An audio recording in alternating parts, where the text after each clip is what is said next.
Chupete. Chupete. Sí. Bueno, esta es una aclaración más que también hago. Sí, No todos los dichos y frases están total y completamente en guaraní. sí. Y no Chupete, todos son paraguayos, o sea, se usan sí, en... se usan en varias partes de América Sí, especialmente, sí, ¿verdad?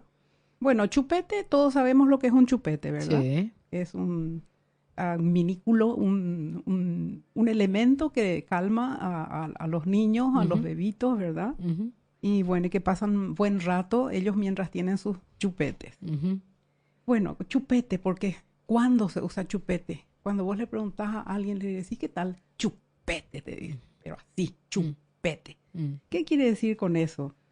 Que está todo demasiado bien, que algo es demasiado bueno. ujú. Y yo, de mi propia interpretación, digo que debe ser algo así como lo que siente un niño cuando tiene su Un bebé, chupete, ¿verdad? sí. Esa Entonces es contención, esa ese... contención, o sea que Sí, es algo demasiado bueno, sí. es algo demasiado espectacular, Ujú, así de simple. ujú. Eso es lo que significa chupete. Chupete.